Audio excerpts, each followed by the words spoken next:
It was a brilliant summer's day, smack in the middle of the school holidays. It was my birthday too. I was 11. You can imagine I was feeling that life couldn't get much better than this. Warm weather, holidays, a bar of chocolate all to myself, a bunch of texts from my mates to answer, and being driven with my mum and dad to Twycross Zoo. They knew just how much I loved animals, and that the chimps there were always my favourites. What could possibly go wrong? That day, any thoughts of problems weren't even a distant cloud on the horizon of my sunny mind.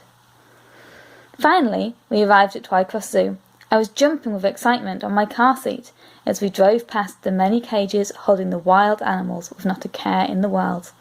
We got out of the car and bought the tickets. "Free, please," my mum said to the lady in the office. All of a sudden, we looked back at our car and saw an elephant lifting up our car with its trunk. The next thing I knew, everyone in the whole entire zoo was screaming at the workers that an elephant had escaped from its cage. They called the police and the elephant was shot dead. It was the saddest thing in my life. It was watching someone kill an animal like that. We walked through the zoo, pale-faced. We saw lots of animals on the way. Parrots that copied nearly every word it heard. Lions that had manes as big as the sun. And of course, chimps. Not to forget the bamboo-eating pandas. A few moments later, we sat down for lunch. I opened my bag to take out my lunch. And it was gone! I looked up at the trees above us and saw a bunch of laughing monkeys eating my lunch. I was about to get up and face those monkeys until my mum tugged at my sleeve and shook her head at me, forcing me to stay put. I was staring at this point, watching my parents gobble down every last bite of their lunch, even though I'd had that whole chocolate bar to myself on the way to the zoo. And can you believe my parents didn't even notice?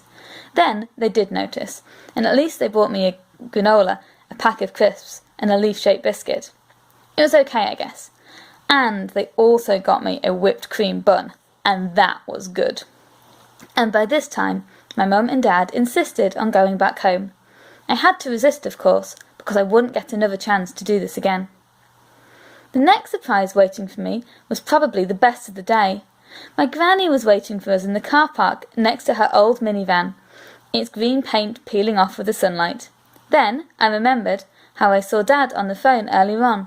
He must have called Gran to pick us up and drive us home, since our car was still broken down because of the elephant incident. Then I realised how funny she looked, in her best suit, an explorer's hat placed on her head, and carrying a backpack on her shoulders. But we weren't going home yet. Oh no, not at all. We were going to see the bears. We went towards the direction the bears were in the cage. The cage they were in was fantastic. There was a tall waterfall with a sparkly lake, and long green grass, and bushy, maple-smelling trees. As I was watching the waterfall, something caught my eye. Something furry, brown, and chubby. A bear! A bear! A furry, brown, chubby bear. All of a sudden, my Gran spotted the bear too. She started whooping and screaming and shouting, and during her whooping, screaming, and shouting, slowly, the bear started to walk towards my Gran.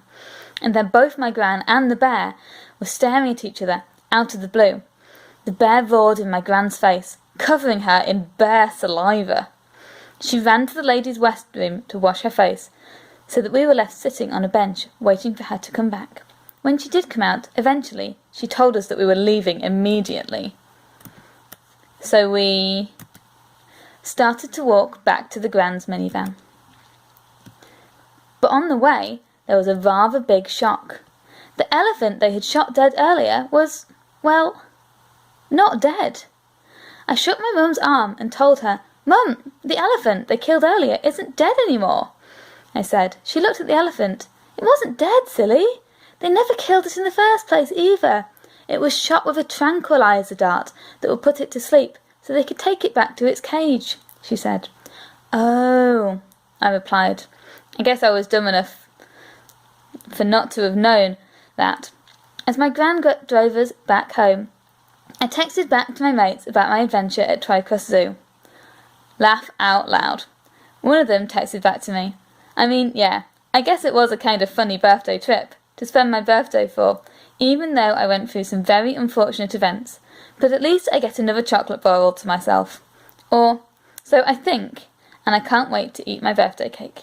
The end.